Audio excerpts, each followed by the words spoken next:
Hi weenies! It's Summerween! This is gonna be one of 3 vlogs that I'm doing over this whole week of Summerween. I have my dog Ghost sweatshirt on, even though we are in the middle of a heat wave and it is 100 degrees outside, and I'm ready to read some spooky things. If you haven't heard of Summerween and I get to be the person to introduce you to Summerween, how exciting for me. This is a week-long readathon that's always hosted in the summer. That's all about reading spooky things. It's hosted by Gabby from Gabby Reads and Olivia from Olivia Reads a Latte. You're seeing this on Sunday, so there are still a couple of days left for you to participate if you want to. There are a couple of prompts. I'll put them up here. We're gonna try to complete all of them, but I'm not gonna hold myself too rigidly to the prompts. I just want to read fun, spooky things. We need to read a book in the dark, and I've been saving an audiobook for Summerween. This is what I'm planning to read in the dark. I've heard that the audiobook is fantastic, so I'm hoping to read the audiobook of this while we're in the dark. Maybe we can finish it in the dark. That would be fun. So this is gonna be what we read in the dark, and then I also need to read a thriller. I have a couple of options. This I'm definitely reading. This is The Book of Most Precious Substance. It is about an occult book of sex magic, and I've been told that it gets funny and weird. It is marketed as a thriller, so we could just use this. Or I just found The Kind Worth Killing at a used bookstore, and this looks interesting. I haven't been loving domestic thrillers lately, but it was 75 cents, and I thought I'd at least give it a try. And then I also got from the library, I'll put a picture, it's called Something in the Water. I remember Kayla reading this a while ago and saying that it was really good, and I found the audiobook from my library, so we might try that as well. Those are our thriller choices. Then we need to read something with orange and black on the cover. I am definitely reading My Best Friend's Exorcism. This is the Summerween book. It's a horror book that's set in the summer. It's got 80s vibes. I'm really excited about it. It's got black on the cover and then this tiny little bit of orange that I'm going to count as my orange. I've been waiting to read this for almost a year. The last prompt is to read a graphic novel, novella, or manga, and I did just pick up Witch Hat Atelier, so I think this is gonna be what we do because I think it'll give us a good little cozier moment in between all of the spooky things, but still give us the spooky vibes. People keep telling me to read this, and I'm going to listen to them. This is like the for sure stack, and then I might throw in one of those other 2 thrillers. And then I also have like a bunch more horror. I really do desperately want to get to these 2. They're both on my TBR for this month. I need a book that takes place in the fall. That's the last prompt I need to fulfill. And I don't know if any of these takes place in the fall. So if none of them do, hopefully one of these will. And then we can read 7 books. Can I read a book a day? We're gonna find out. It's currently 5. I just got done with work. This morning while I was getting ready and then on my lunch break when I was walking the doggies, I started listening to The Book of the Most Precious Substance. And then I was so into it that I had some like design work, spreadsheet stuff going on where I didn't need to use my entire brain at work. So I just kind of kept listening to the audiobook, and now I'm halfway through. Surprise! So I need to give you updates on this, but we're gonna go sit down because the dog is sitting right up against the tripod and I think he's going to end up jostling you. So we'll just go sit down. This is about The Book of the Most Precious Substance, which is a book of occult sex magic, and it's very absurd. The liquids on here, hilarious. It is very absurd, and I'm having a really fantastic time. It's a bit of a trip. Basically, we're following this woman who is a book dealer. She's a seller of rare books. Somebody asks her to help him find The Book of the Most Precious Substance. She's never heard of it. She does some research on it. She's trying to figure out how to get this book because the buyer is offering like $1 million for this book, which would be game-changing for her because she's got a lot of stuff going on at home that requires money. She has this whole kind of like tragic backstory that I wasn't expecting out of this. I was kind of expecting this to just be like a hee, I wrote a book about sex magic. A lot more heavy hitting than I thought it would be. Anyways, oh, I moved so that he wouldn't kick you, and he's still kicking you. Our main character has now partnered up with this guy, and they're traveling all over trying to find out the clues of what's up with this book. People have started to die. It's getting intense. I'm having a really lovely time, and I will let you know when I finish it. So far, I think it's feeling like a 3.75 4-star. It's only 1 week into the month, but I'm already having such a good reading month that I'm a little worried that I'm about to go into a reading slump because the books have been booking so hard and I haven't been vlogging at all, so I'm worried that now that I am vlogging, I'm gonna start to hate everything that I read. But this is going well, so I'm excited about that. The other wrench in my plans is that I just got approved for 2 arcs of like my 2 most anticipated novellas of the year, and one of the prompts is to read a novella, but neither of them are really thriller or horror. Yesterday I got approved for the 7th Murderbot Diaries book, and I'm so excited to read that, and I did start reading it yesterday. This one is a reach, but it's less of a reach than the second one. Like, it is called Murderbot. That is spooky scary. So maybe I can stretch that if I can't help myself and I need to read that. Maybe we can count every one of these prompts. I don't know. You told me in the comments. This is coming out on Sunday, so I have the ability to influence what I read this week. And then I also just got approved for the 4th Singing Hills cycle book. I think it's called Mammoths at the Gates. And I want to read that so badly too, but I really don't think there's any way that I could fit that into this. It's not really dark enough, I think, for this readathon. So I guess I'll wait and I'll read it after. But yeah, shout out to Tor for letting me read advanced copies of both of those books. I cannot wait. And that's it. Those are the plans. I'm gonna get back to reading this, and I will see you when I have finished it.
That took multiple turns that I was not expecting. I did guess, I think, the most obvious twist, and then I was completely taken off guard by something else that happened, hence the facial expressions.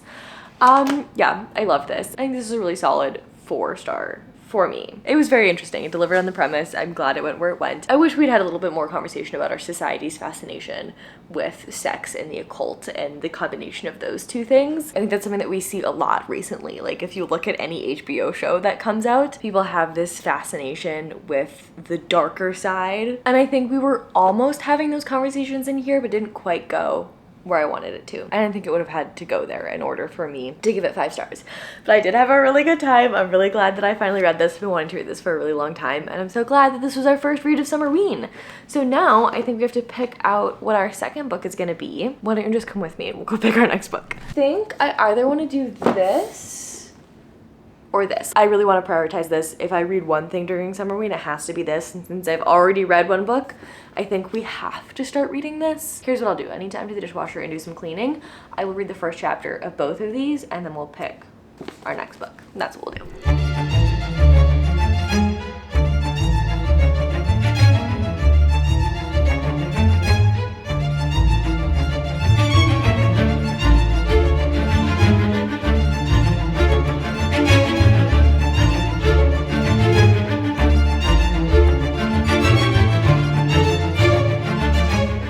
Hello.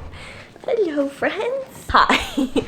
I have 2 dogs on my lap. I have a couple of updates. I did not read the first chapter of A House in the Dark of the Woods because I couldn't stop reading this. And I'm not bad about it. I am now a little over 100 pages in, 116 pages in. I'm having a really fantastic time. This is so compulsively readable. I feel this way about every Grady Hendrix that I pick up. I can't stop reading them. I end up reading them so fast. I always love the audiobooks. I've been kind of switching off between audio and physical, and I've just been having a really good time. We're following a high school friendship, and usually I don't love stories that are set in high school, but for whatever reason, I'm eating this up. It just feels so accurate to what female friendship in high school is like when you have that best friend who you would die for and you basically live at their house. It's making me feel nostalgic in all the right ways. And we've just now gotten to the part where one of the friends supposedly gets possessed. Some mildly creepy things are starting to happen, but so far no outright horror. But I am very excited for it to pick up. And then this guy that I've been on a couple of dates with called me to ask me out to dinner tomorrow night. So that's very exciting. It's like a really nice place and I have to figure out what I'm gonna wear. So I'll take you all along with me for that journey. So that's very exciting, and I'll keep you guys updated. I'll show you my outfit at least before I leave for this date. I think he's gonna introduce me to some of his friends tomorrow as well, so that'll be fun. I know I don't really talk about my dating life much on here, but since these are shorter vlogs, I thought maybe I'll take you along for more of my life. So maybe that's fun for you. And that's my update. I'm gonna go read in bed and I will see you tomorrow.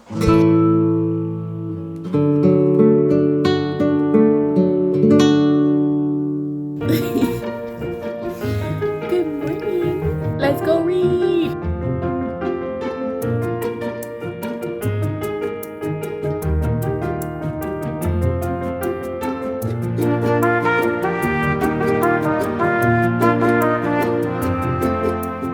I've had the most glorious morning, finishing reading my best friend's exorcism. At the end, it got so funny and absurd in the best way. I love Grady Hendrix. I'm gonna read everything that he's ever written. I had a fantastic time. I don't think it's quite a 5-star, but I think I did like this more than the Book of the Most Precious Substance. You guys know that I don't love books that are set in high school, and I think the last time I spoke to you, I said that I was okay with it being set in high school, but then it got very Mean Girl. It just isn't something that I love to read about. I think it's very, very accurate to the way that friendships are in high school and the things that people can say and do that just ruin your life. The teenagers very much felt like teenagers, and I really appreciated how Grady Hendrix was making a comment about that. Just a little heads up for anyone who's thinking about picking this up, there is a dog in this book and something does happen to the dog. So just a heads up on that. I know I always like to know that before going into the book, and I was a little caught off guard. This was incredible. I really liked the multimedia aspect of this.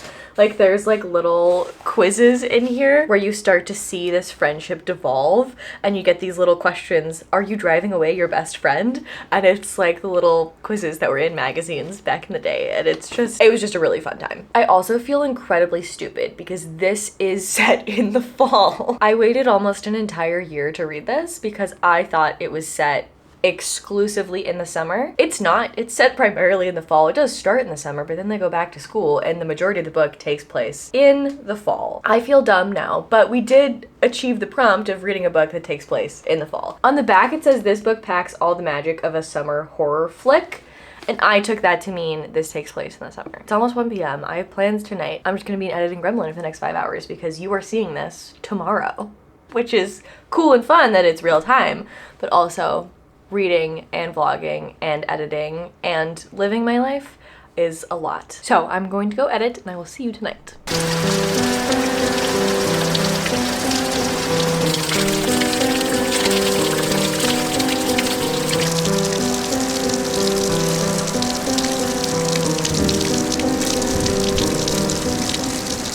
Since we have spoken, an entire thunderstorm has come and gone. It was real thundery and real intense, and Sully was a little scared. He's just kind of scared of everything, and that's okay. We still love him. It is only 3:30. I managed to edit 15 whole minutes of footage in 2.5 hours. Oh, and I also have a little bowl of corn puffs, and I want to paint my nails. I think I'm gonna be super lame and just paint them brown. If you're a dentist, look away.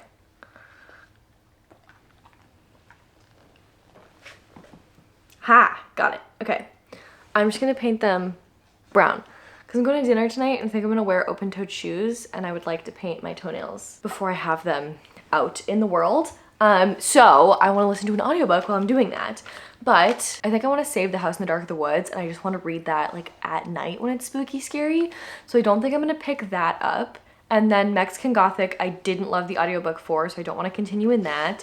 The Haunting of Ashburn House doesn't have an audiobook. Middle Game doesn't have an audiobook, which I had to tell you is a manga, so I don't want to read that on audio. So I think we're gonna pick up Something in the Water, which is the thriller. And I think that might be nice if we go back and forth between horror thriller. That might actually be a nice time. So that's what I'm picking up. I'm gonna paint my nails and I'll let you watch me paint my hands, but not my feet for reasons. Bye.